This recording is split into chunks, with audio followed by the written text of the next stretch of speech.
नमस्कार, FM news देख रहे हैं आप। मैं हूं आपके साथ अंजलि सिंह। बुलेटिन की शुरुआत करते हैं लखनऊ से खबर। 29 मई को यूपी बीजेपी की कार्य समिति की बैठक होनी है। सीएम योगी बैठक को संबोधित करेंगे। बीजेपी प्रदेश अध्यक्ष का नाम भी तय हो जाएगा। किंग जॉर्ज मेडिकल कॉलेज में कार्य समिति की बैठक होगी 29 मई को। तो राज्यसभा चुनाव की एक तरफ तैयारियां भी अब शुरू हो चुकी हैं, क्योंकि नामांकन धीरे धीरे कर दाखिल किए जा रहे हैं और बीजेपी की ओर से नाम भी तय किए जा रहे हैं। तो दूसरी तरफ बीजेपी प्रदेश अध्यक्ष के नाम को भी तय किया जाना है। किंग जॉर्ज मेडिकल कॉलेज में कार्य समिति की बैठक होगी, जिसकी अध्यक्षता करेंगे सीएम योगी आदित्यनाथ। संबोधन करेंगे। 29 मई को यह बैठक होगी।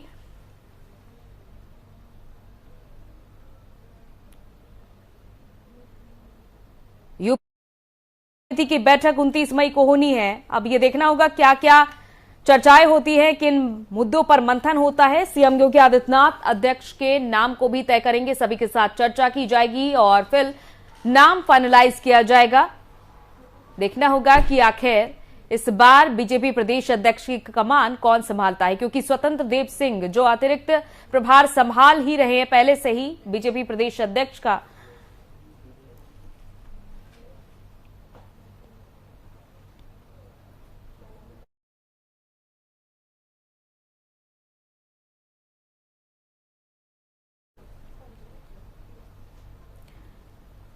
तो बीजेपी की उत्तर प्रदेश की कार्य समिति की एक दिवसीय बैठक 29 मई को होनी है कि जेएमयू में यह बैठक होगी और इसमें केंद्र सरकार के कई मंत्री भी शामिल होंगे। बैठक में बीजेपी प्रदेश अध्यक्ष के साथ उपाध्यक्ष के खाली पड़े पदों पर भी नाम पर चर्चा होगी और कार्य समिति की इस बैठक में पार्टी के नए प्रदेश अध्यक्ष के नाम के साथ ही खाली पड़े अन्य पदों के नाम पर चर्चा की जाएगी। परिवहन मंत्री दयाशंकर सिंह फिलहाल प्रदेश उपाध्यक्ष भी हैं, उनको भी पद छोड़ना होगा और उनके साथ कैबिनेट मंत्री एके शर्मा को भी उपाध्यक्ष पद छोड़ना होगा। ये सारे परिवर्तन 2024 के लोकसभा चुनाव को ध्यान में रखते हुए किए जाएंगे। इनमें जातीय और क्षेत्रीय समीकरणों का भी पूरा ध्यान रखा जाएगा। तो बैठक में सभी प्रदेश पदाधिकारी, मंत्री, प्रदेश कार्य समिति सदस्य, क्षेत्रीय अध्यक्ष, जिला प्रभारी, जिला अध्यक्ष, मोर्चों के प्रदेश अध्यक्ष, महापौर और अन्य विशिष्ट आमंत्रित सदस्य भाग लेंगे और इस बैठक में पार्टी मिशन 2024 पर अपनी प्रारंभिक रणनीति बनाएगी। सभी पदाधिकारियों को चुनाव के लिए जिम्मेदारियां भी दी जाएंगी। पार्टी संगठन, चुनाव प्रचार और सरकार के कामकाज को लेकर रणनीति तैयार करेगी। तो बीजेपी प्रदेश अध्यक्ष के पद संभावित नामों में कन्नौज से सांसद सुब्रत पाठक, अलीगढ़ से सांसद सतीश गौतम, विधान परिषद सदस्य विद्यासागर सोनकर, पूर्व मुख्यमंत्री डॉक्टर दिनेश शर्मा और विधान परिषद सदस्य विजय बहादुर पाठक और केंद्र सरकार में मंत्री संजीव बालियान के अलावा कई नेताओं के नाम पर चर्चा हो रही है।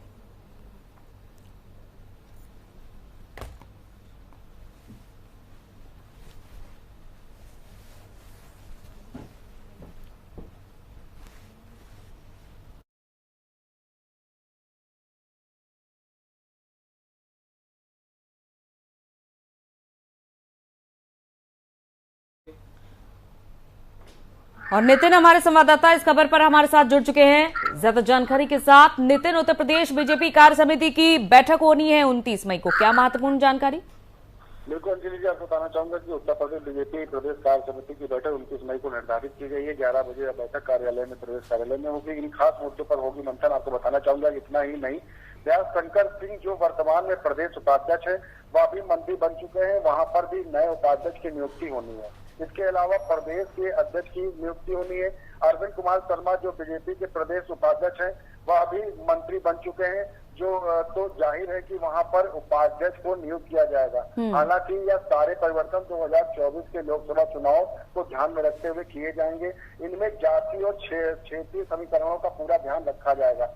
आपको बताना चाहूंगा कि उत्तर प्रदेश को अब नए प्रदेश अध्यक्ष की नियुक्ति का इंतजार खत्म हो सकता है। चर्चा है कि 29 मई तक यूपी बीजेपी को नया प्रदेश अध्यक्ष मिल सकता है। इसी बीच अगर खबर आ रही है, पता चल रहा है कि कार्य समिति की बैठक जो 29 मई को करी जा रही है, इसमें कई चीजें सामने निकल कर आ सकती हैं। जो कि केजीएमयू के निकट कन्वेंशन सेंटर में होगी। आपको बताना चाहूंगा कि लखनऊ में केजीएमयू के निकट कन्वेंशन सेंटर में यह बैठक 29 मई को होगी। मुख्यमंत्री योगी आदित्यनाथ जी इस बैठक में शामिल होंगे और संबोधित करेंगे। इस बैठक में पार्टी यूपी बीजेपी को नया प्रदेश अध्यक्ष के नाम पर भी चर्चा होगी। वहीं पार्टी के आगामी कार्यक्रमों को रूपरेखा भी तैयार की जा रही है। बिल्कुल नितिन, जिस तरह से स्वतंत्र देव सिंह ने ये जिम्मेदारी बड़े ही जिम्मेदारी के साथ संभाली और अब उनको उनकी जगह लेने के लिए कौन तैयार हो सकता है?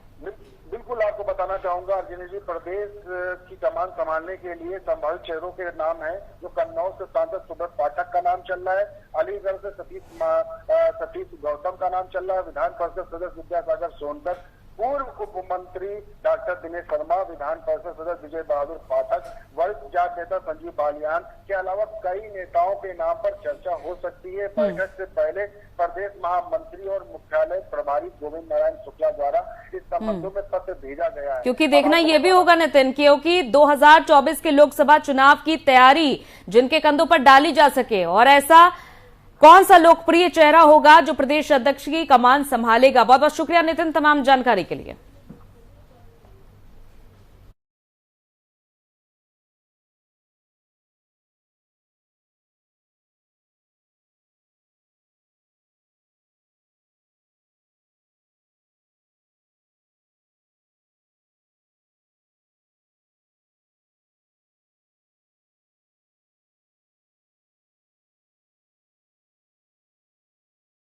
और बीएसपी प्रमुख मायावती ने बैठक बुलाई है आज और 28 मई को बीएसपी की ये अहम बैठक होगी। आज मुख्य प्रभारियों के साथ बैठक करेंगी मायावती, कल जिलाध्यक्षों के साथ बातचीत करेंगे। तो आज मुख्य प्रभारियों के साथ बातचीत होगी और कल जिलाध्यक्षों के साथ बातचीत करेंगी मायावती। निकाय चुनाव को लेकर रणनीति तैयार की जाएगी। तो आज और कल ये महत्वपूर्ण दिन है बीएसपी के लिए, जब बैठक की जाएगी पहले मुख्य प्रभारियों के साथ और इसके बाद जिलाध्यक्षों के साथ बातचीत करेंगी बीएसपी सुप्रीमो मायावती और निकाय चुनाव को लेकर रणनीति बनाई जाएगी।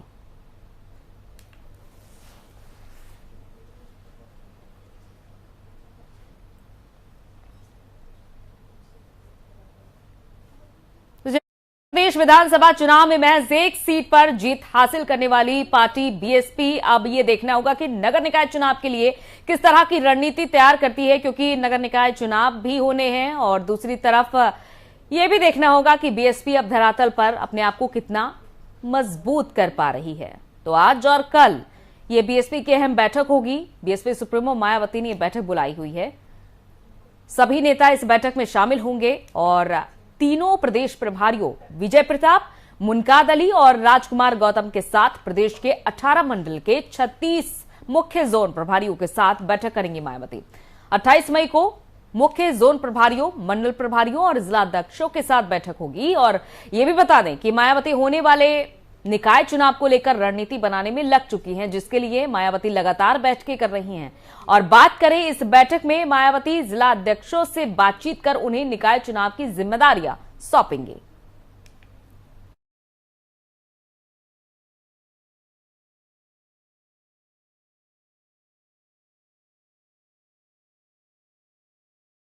और वाराणसी से खबर, ज्ञान वापी मामले पर अगली सुनवाई जैसा कि 30 मई को होगी और ज्ञान वापी मामले पर हिंदू पक्ष के वकील का बड़ा दावा भी इस दौरान देखने को मिला है। शिवलिंग को नुकसान पहुंचाया गया है, ऐसा कहना है हिंदू पक्ष के वकील विष्णु जैन का कि शिवलिंग में जानबूझकर सुराख किया गया है। और यहां तक कि विष्णु जैन की ओर से दावा यह भी किया जा रहा है जो सुराख किया गया है शिवलिंग में उसको वो 63 सेंटीमीटर का है। ये छेद 63 सेंटीमीटर का है, ये कहना है हिंदू पक्ष के वकील विष्णु जैन का।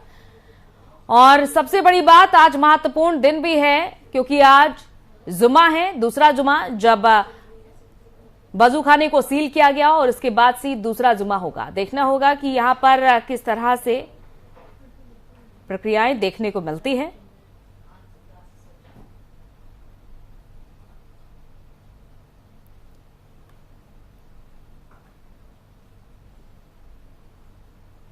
तो ज्ञानवापी में एक तरफ वजूखाने को सील किए जाने के बाद आज मस्जिद कमेटी ने नमाजियों से जुमे पर सीमित संख्या में आने को कहा है। और इस बीच हिंदू पक्ष ने मंदिर को नुकसान पहुंचाने के आरोप में मस्जिद कमेटी के खिलाफ पुलिस में शिकायत भी दर्ज की है।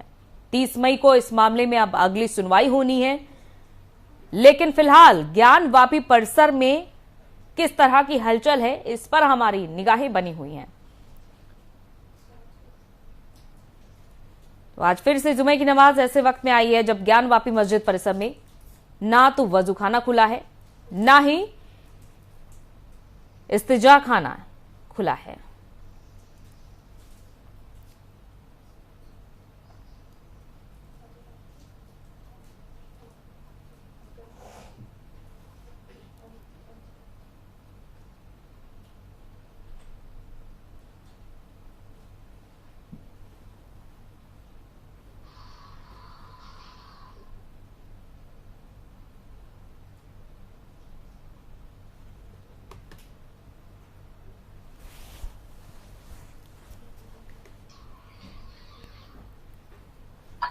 और वाराणसी से हमारे संवाददाता राम सुंदर हमारे साथ जुड़ चुके हैं। राम सुंदर, आज ज्ञानवापी परिसर में कैसी हलचल देखी जा रही है? जब कल ये फैसला सुनाया गया कि 30 मई को अगली सुनवाई होनी है, दूसरी तरफ हिंदू पक्ष के वकील विष्णु जैन ने दावा यह भी किया है कि कथित शिवलिंग में 63 सेंटीमीटर का सुराख किया गया है और आज जुमे की नमाज भी अदा करने के लिए तमाम नमाजी पहुंच रहे हैं क्या? जी हाँ, अब नमाज का समय जो कि 1:45 बजे है, लेकिन अभी से ही सुरक्षा की जो व्यवस्था है वो व्यापक रूप से कर दी गई है। चूंकि कल मामला काफी गंभीर हो गया था। कल जब कोर्ट में बहस हुई, बहस होने के बाद लिखित रूप से एक शिकायत कोर्ट में दी गई। उसके बाद देर शाम सनातन वैदिक संस्था के अध्यक्ष जितेंद्र विसेन सिंह ने भी एक चौक थाना, यानी जिस थाना क्षेत्र में यह परिसर पड़ता है, उस थाने में भी एक शिकायती प्रार्थना पत्र दिया कि जो ऑनरेबल सुप्रीम कोर्ट और पूर्व ने कथित शिवलिंग की स्थापना, शिवलिंग को पाने की बात, संरक्षित करने की बात कही गई, तो उसके साथ छेड़छाड़ की जा रही है। उसको लेकर भी थाने पर भी एक प्रार्थना पत्र दिया गया है और उसको लेकर जिला प्रशासन काफी सतर्क नजर आ रहा है। जिला प्रशासन ने कल अंजुमन, जो वाराणसी के पुलिस आयुक्त है, उन्होंने भी अंजुमन इंतजामिया कमेटी के सदस्यों के साथ मीटिंग की और साफ तौर पे कहा कि उस इलाके के अंदर वजू खाने की तरफ कोई नहीं जाएगा, लेकिन मुस्लिम पक्ष है वो जाने के लिए तैयार है और लगातार जो हिंदू पक्ष के अधिवक्ता है और जो इस मुकदमे की पूरी पैरवी कर रहे हैं सनातन वैदिक संस्था के लोग, वो लगातार ये शिकायत कर रहे हैं कि मूर्ति के साथ छेड़छाड़ की जा रही है। अब जिला प्रशासन के लिए एक बड़ी समस्या, वही दूसरी तरफ आ चुकी जुम्मे की नमाज भी है और काफी संख्या में भीड़ आने की संभावना। इसको देखते हुए काशी विश्वनाथ मंदिर परिसर को पूरी तरह से सुरक्षा कर्मियों के हवाले कर दिया गया है और सख्ती बरती जा रही है, एक एक करके अंदर। बिल्कुल, और जानकारी ये भी मिल रही है कि जो भी नमाजी नमाज अदा करने आए वो ज्ञानवापी में पहले से ही अपने घर से ही वजू करके आए। जी हाँ, बिल्कुल। जब पिछली बार ही जब सुप्रीम कोर्ट ने कहा था कि आप वजू खाने की, जिलाधिकारी को आदेशित किया था कि जो वजू खाने की वजू के लिए एक अलग व्यवस्था की जाए, तो वो जिला प्रशासन ने नगर निगम के माध्यम से, जलकल के माध्यम से वहाँ पर इस तरह की व्यवस्था, टैंक लगाकर वजू करने की अलग से भी व्यवस्था की है। और उसके अलावा जो है, जो मुफ्ती है, उन्होंने यह भी लोगों से, नमाजियों से अनुरोध किया है कि वजू करके घर से ही आए। इसको लेकर लेकिन वाराणसी में स्थिति फिलहाल तनावपूर्ण बनी हुई है। चलिए, बहुत बहुत शुक्रिया तमाम जानकारी के लिए। तो वाराणसी में फिलहाल स्थिति तनावपूर्ण बनी हुई है क्योंकि आज वजूखाना सील करने के बाद दूसरी जुमे की नमाज है और ये कहा जा रहा है कि सभी बंधुओं से अपील है कि सीमित संख्या में पहुंचे और दूसरी बात, घर से ही वजू करके आए। देखना होगा कि कितना पालन होता है नियमों का।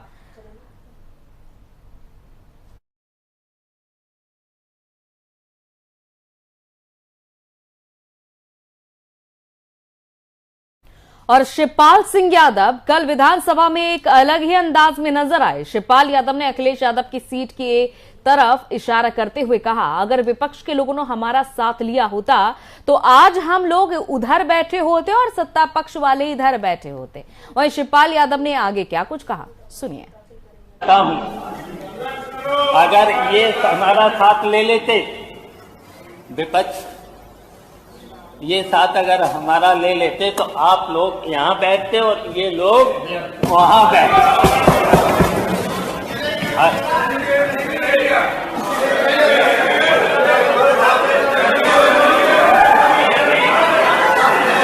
सुन लीजिए तो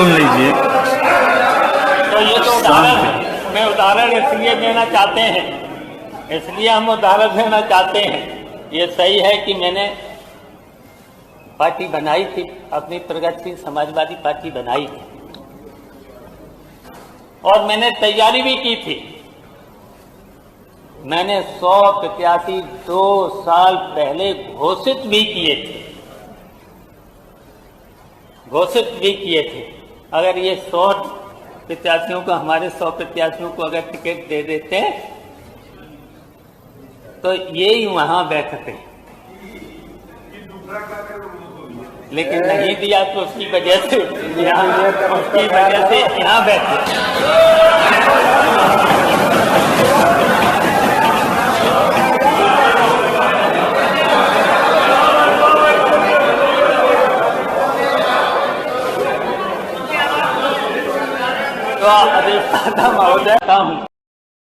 और सपा ने जयंत चौधरी को राज्यसभा का प्रत्याशी घोषित किया है। जयंत चौधरी 30 मई सोमवार को लखनऊ में नामांकन दाखिल करेंगे और इसकी जानकारी समाजवादी पार्टी ने ट्वीट कर दी है। जयंत चौधरी समाजवादी पार्टी और राष्ट्रीय लोकदल से राज्यसभा के लिए संयुक्त प्रत्याशी होंगे।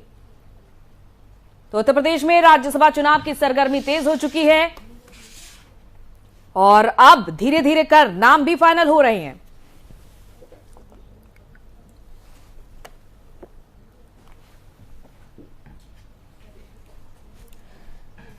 तो राज्यसभा चुनाव 2022 में उत्तर प्रदेश से समाजवादी पार्टी ने तीसरी सीट पर उम्मीदवार के नाम का ऐलान कर दिया है और ये उम्मीदवार डिंपल यादव नहीं बल्कि जयंत चौधरी हैं, जो कि संयुक्त रूप से प्रत्याशी होंगे आरएलडी और समाजवादी पार्टी की ओर से। हमारे संवाददाता नितिन हमारे साथ जुड़ चुके हैं इस खबर पर।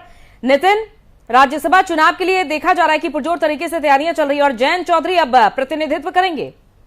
बिल्कुल, आपको अंजलि बताना चाहूंगा कि दूसरे से बढ़ गया समाजवादी पार्टी और आरएलडी का गठबंधन। जयंत को राज्यसभा भेजकर अखिलेश ने एक तीर से 2 निशाने लगाए हैं, क्योंकि आरएलडी विधायकों ने कहा था कि जयंत चौधरी के लिए चुनाव पूरी तरह ताकत से लड़ा है और ऐसे में अब गठबंधन धर्म निभाने का फर्ज आया है तो उसे निभाना चाहिए। विधायकों की इस मुलाकात का असर यह देखने को मिला कि अखिलेश यादव ने गुरुवार को यह घोषणा कर दी कि राज्यसभा के तीसरे कैंडिडेट जयंत चौधरी होंगे, जो कि 30 मई को वह नामांकन करेंगे। उत्तर प्रदेश में टूटने वाले की कगार पर लग रहा था कि समाजवादी पार्टी से जिस तरह से 57 आजम खां का बयान आ रहा था और भी जो उनके विधायक से छोड़ लेकर लगातार, उसको देखते हुए ये चीजें लगातार लगाई जा रही थी। लेकिन सपा मुखिया अखिलेश यादव ने आरएलडी प्रमुख जयंत चौधरी को राज्यसभा प्रत्याशी घोषित कर या गठबंधन को टूटने से बचा लिया। मुलायम सिंह की सलाह पर अखिलेश ने भविष्य की संभावनाओं को मजबूती देने के लिए यह फैसला लिया है।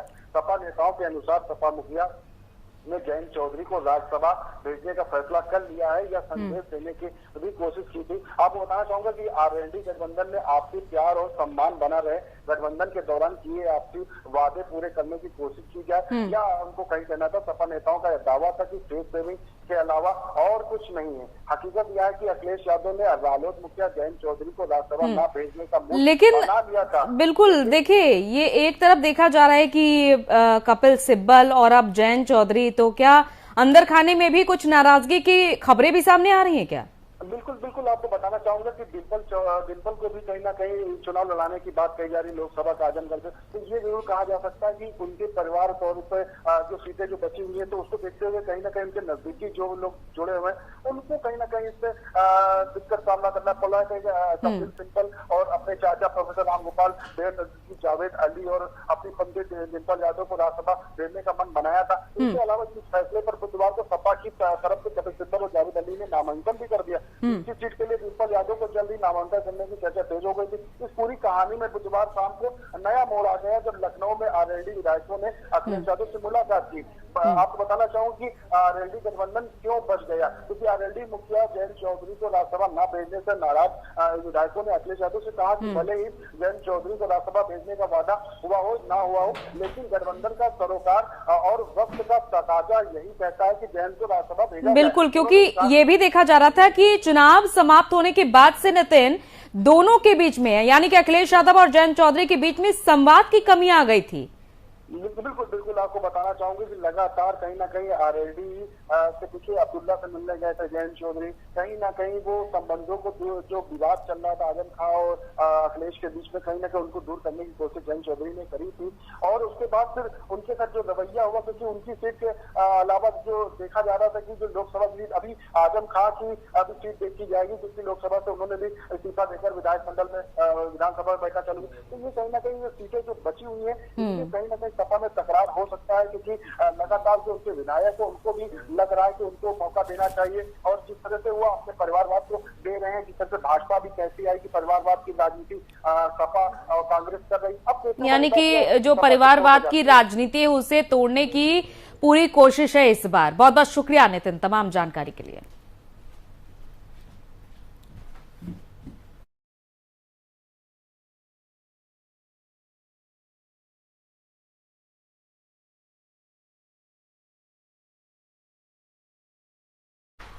और बीएसपी की अध्यक्ष और उत्तर प्रदेश की पूर्व मुख्यमंत्री मायावती ने बृहस्पतिवार को विधानसभा में पेश वर्ष 2022-23 के बजट को घिसा पिटा और जनता की आंख में धूल झोंकने वाला करार दिया है। आपको बता दें कि मायावती ने ट्वीट कर बजट पर अपनी प्रतिक्रिया दी। मायावती ने ट्वीट कर कहा कि उत्तर प्रदेश के करोड़ों लोगों के जीवन में थोड़े अच्छे दिन लाने के लिए कथित डबल इंजन की सरकार द्वारा जो बुनियादी कार्य प्राथमिकता के आधार पर किए जाने चाहिए थे वो कहां किए गए हैं। स्पष्ट है कि नियत नहीं है तो फिर वैसी नियत कहां से बनेगी। जनता की आंख में धूल झोंकने का खेल कब तक चलेगा।